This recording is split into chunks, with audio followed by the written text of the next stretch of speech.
Kemudian kita akan melakukan pemodelan untuk lantai 1. Nah, di sini pada gambar kita bisa lihat ya bahwa untuk posisi kolom dan shear wall di lantai 1 memiliki posisi yang sama dengan posisi kolom dan shear wall yang ada di lantai basement. Dan pada umumnya untuk kolom di beberapa proyek konstruksi memiliki as yang sama ya dan nama yang sama meskipun ukurannya dapat berubah. Nah, di sini kita bisa melakukan copy daripada entitas yang sudah kita buat ke lantai lain ya, sehingga kita tidak perlu lagi mengidentifikasi ulang atau memodelkan ulang untuk kolom yang ada di lantai 1, meskipun identifikasi ulang di kolom lantai 1 juga boleh dilakukan ya. Nah, kita akan melakukan copy untuk semua elemen kolom yang akan kita copy ke lantai atas, di mana yang akan kita copy akan mengikuti kolom schedule yang ada pada gambar. Ya, pada gambar ini terlihat untuk K1, K2, dan K2A akan kita lanjutkan ke atas. Namun untuk K3 akan berhenti di lantai ini dan juga untuk basement. Nah, sehingga untuk melakukan copy ke atas, kita akan kembali ke tampilan 2 dimensi terlebih dahulu. Kemudian kita lakukan back select, batch. Kemudian kita pilih dinding dan juga kolom untuk kita copy ke lantai lainnya ya. Nah, untuk bagian wall ataupun dinding, kita bisa unchecklist bagian dinding basement karena tidak akan kita copy ya untuk ke lantai atasnya. Nah, namun untuk kolom, kita bisa klik pada panah bagian sebelah kiri ini. Kemudian kita uncheck untuk K3 karena tidak perlu kita copy ke bagian atasnya. Nah, di sini kita klik OK. Kemudian untuk melakukan copy ke lantai atas, kita bisa masuk ke draw. Kemudian copy by floor to other floor. Kemudian ini bisa kita copy ke lantai 1, lalu kita klik OK. Nah, di sini kita bisa melihat hasilnya dengan cara memindahkan lantai aktif ini ke lantai 1 atau level 1. Nah, di mana di level 1 ini kalau kita lihat secara 3 dimensi ya. Nah, maka kita akan melihat posisi shear wall dan kolom untuk lantai 1. Nah, di dalam TAS sendiri, view dari 3D maupun 2 dimensinya, by default hanya diperlihatkan untuk satu lantai saja. Nah, sehingga kita tidak bisa melihat 3D untuk lantai lainnya yang sudah kita modelkan sebelumnya secara default. Nah, bagaimana cara melihat tampilan keseluruhan lantai? Nah, di sini kita klik view, kemudian melakukan pengubahan pada current floor menjadi all floors. Nah, untuk mengembalikannya, kita bisa ubah all floor ini menjadi current floor. Atau bisa kita klik bagian tombol 2 dimensi di sebagian kanan ini, sehingga akan berubah tampaknya seperti dari atas ya. Nah, kita lihat pada gambar schedule. Nah, di sini kita dapat melihat kolom K1, K2, dan K2A. Terdapat pengecilan kolom sebesar 100 mili ya. Nah, di sini kita akan ubah ukuran kolomnya menjadi dari elemen kolom untuk K1, K2, dan K2A. Nah, untuk memilih sekaligus kita bisa melakukan klik sambil menahan tombol kontrol pada keyboard ya. Nah, kita bisa ubah section width-nya semuanya menjadi 700, kemudian kita tekan enter. Kemudian kita bisa melihat pada model ukuran kolomnya sudah berubah ya, jadi lebih kecil. Kita bisa juga melihat lebih jelas ya jika kita putar modelnya menjadi 3D lalu melihat semua lantai. Nah, secara default pengecilan kolom akan dilakukan ke tengah daripada kolom tersebut. Nah, sehingga pada kasus ini pengecilan dari 800 ke 700 ya akan mengecil ke tengah sebesar 50 dari kiri dan 50 dari kanan ya.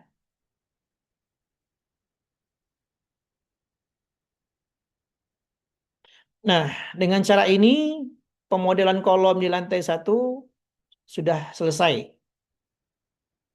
Nah, kita hanya perlu melakukan pemodelan lainnya, yaitu untuk balok dan plat. Nah, pada bagian drawing manager, kita coba tambahkan untuk gambar typical structure. Kita open. Kemudian kita double klik pada gambar yang sudah kita input tadi ya. Nah, kita akan lakukan hal yang sama.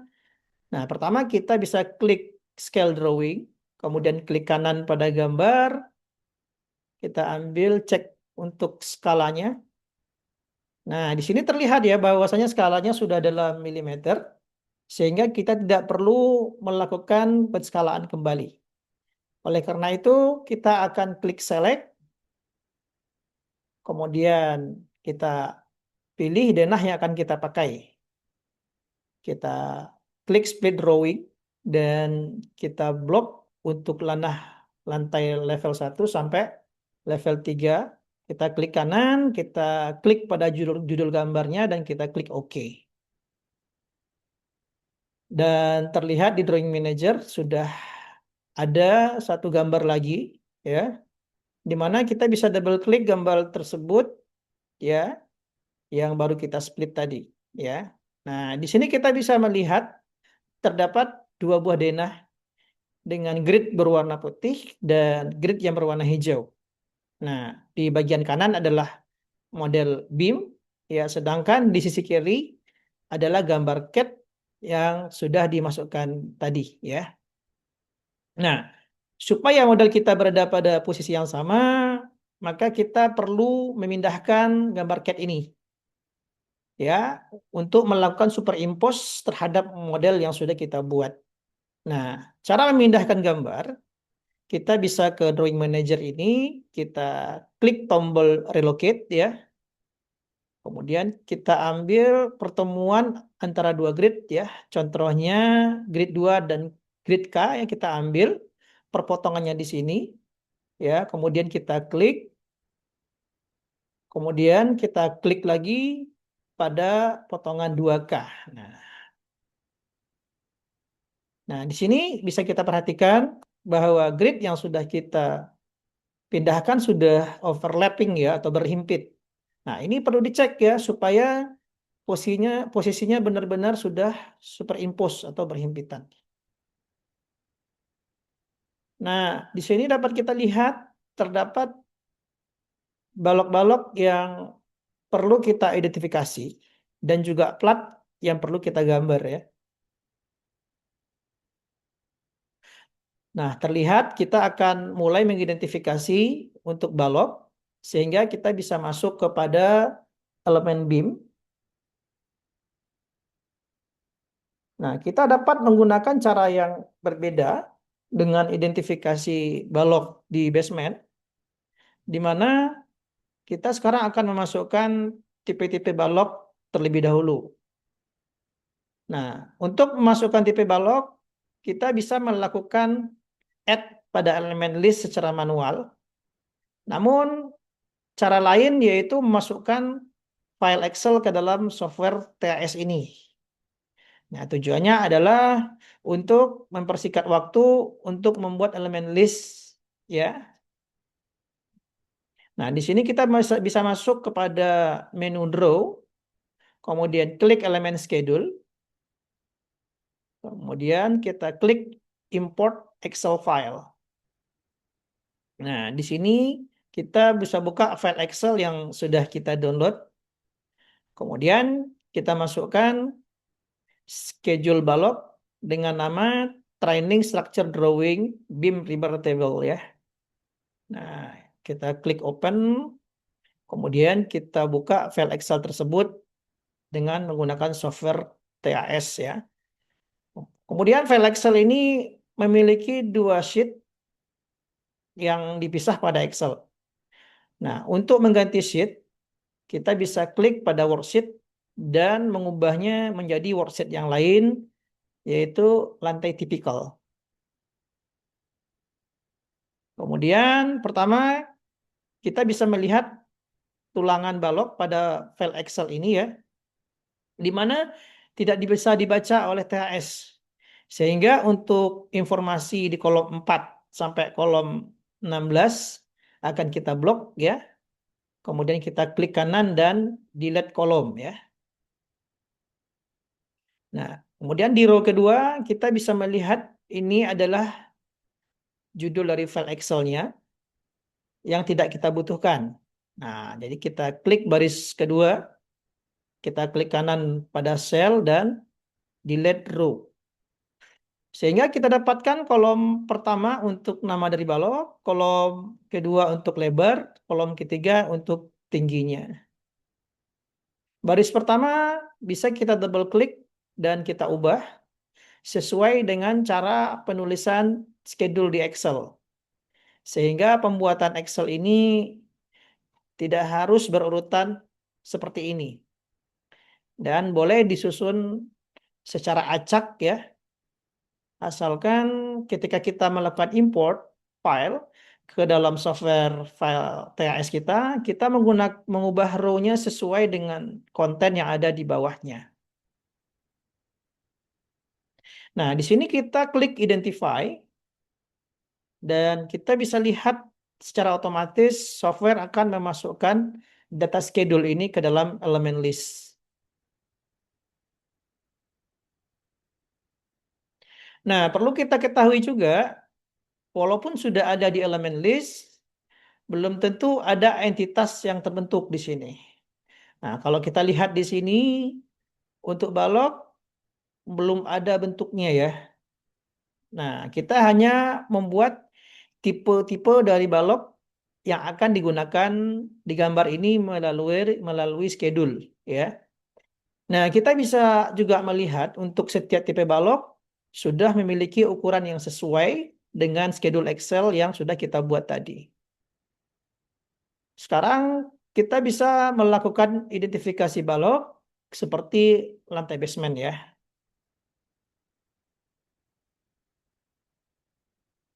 Kemudian kita masuk ke menu identify, klik pick side line, lalu kita ambil garis balok ini ya, dan kita klik kanan.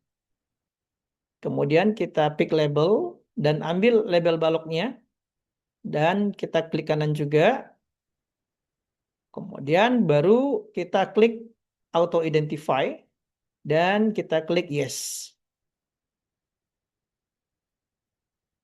Nah, secara otomatis software akan melakukan modeling untuk balok ini.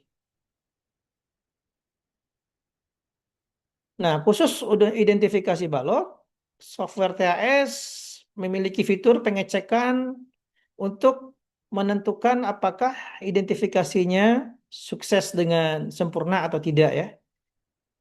Nah, ketika kita sudah lakukan identifikasi pada baloknya, kita bisa ya, kita klik pada identification check untuk melakukan pengecekan mengenai kemungkinan kesalahan identifikasi ya. Nah, di sini pada bagian default height is used, kita bisa melihat terdapat satu buah entitas dengan ID 465 yang bisa kita lacak dengan cara melakukan double klik pada baris ID ini. Nah, dengan keterangan yang kita lihat, di sini menandakan bahwa software mengetahui balok memiliki nama SFL 015, namun karena sebelumnya tidak ada di bagian elemen list, maka software dengan otomatis melakukan penebakan ya untuk tinggi balok ya menggunakan tinggi default. Nah, di sini kita bisa lihat seharusnya untuk nama balok ini bukan SFL -15, melainkan B2 ya. Sehingga kita akan perbaiki dengan cara melakukan double klik pada name, klik panah ke bawah, dan kita pilih B2.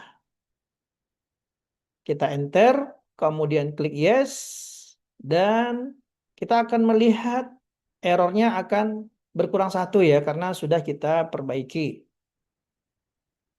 Kemudian terdapat error berikutnya, di mana the entity attribute value is different from sideline size. Nah, dengan balok G1 dengan ID 377. Di sini kita coba double klik. Kemudian kita bisa melihat untuk balok G1 sudah dibaca dengan benar ya. Di mana penamaan pada gambar dan pemodelan sudah sama. Namun terdapat sebuah warning yang menandakan bahwa nilai dari lebar balok yang kita ambil dari schedule atau elemen list tadi berbeda dengan garis yang ada pada gambar. Nah, di mana kita bisa lihat gambar ini memiliki garis yang lebih tipis ya daripada lebar balok sesungguhnya. Nah, dikarenakan terdapat perbedaan antara gambar dengan schedule, maka di sini kita yang menentukan apakah kita mau mengikuti nilai dari schedule atau mengikuti nilai dari denah. Nah, jika kita menganggap bahwa schedule ini sudah benar, maka kita bisa melakukan klik tombol cek di sebelah sini. Kemudian menandakan bahwa pada software kita memperhatikan bahwa ini terdapat warning, namun hasil pembacaan softwarenya sudah benar ya dan sudah kita cek.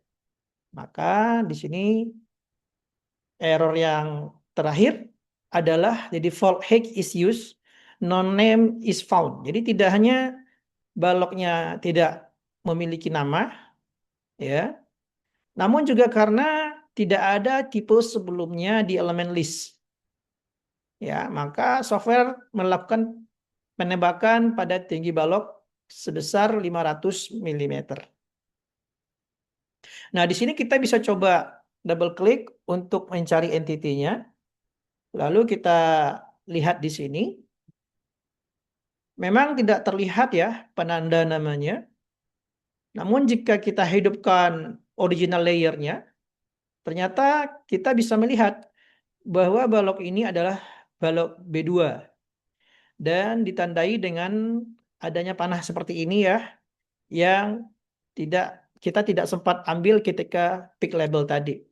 Nah, di sini kita tinggal mengubah nama baloknya menjadi B2, lalu tekan enter dan klik yes. Nah, kita bisa melihat identification checks-nya sudah selesai, maka kita close ya.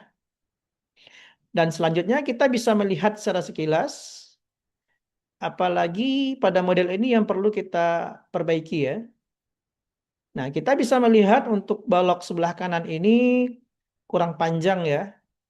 Dikarenakan untuk garis yang kita identifikasi hanya sebelah saja. Nah, sedangkan untuk identifikasi balok membutuhkan itu setidaknya 2 garis yang bisa menjadi referensi kita untuk mengetahui tebal dari balok tersebut ya. Nah, di sini kita bisa mengedit kembali modelnya dengan cara klik select, kemudian kita pilih balok yang sebelah kanan, kemudian kita klik pada titik hijau ini dan menariknya ke samping. Nah, supaya tarikan kita tegak lurus, maka kita hidupkan dulu ortogonal ya. Dan kita berhentikan di muka balok ini ya. Nah, kemudian jika kita perhatikan kembali, terdapat beberapa balok yang belum kita modelkan. Nah, jika kita buka file original layer dan klik layernya, kita bisa melihat di bagian ujung-ujung dari bagian balkon ini terdapat sebuah balok dengan ukuran 150 kali 300 ya, yang tidak ada sebelumnya di elemen list. Hal ini dikarenakan ketika kita pick sideline, kita tidak mengambil garis hijau ini, karena garis hijau ini berada di layer yang berbeda dengan garis yang berwarna biru. Nah, di sini kita akan tambahkan tipe baru di elemen list. Namun sebelum itu kita coba menghapus untuk tipe balok yang tidak perlukan ya. Dan sudah kita perbaiki tadi.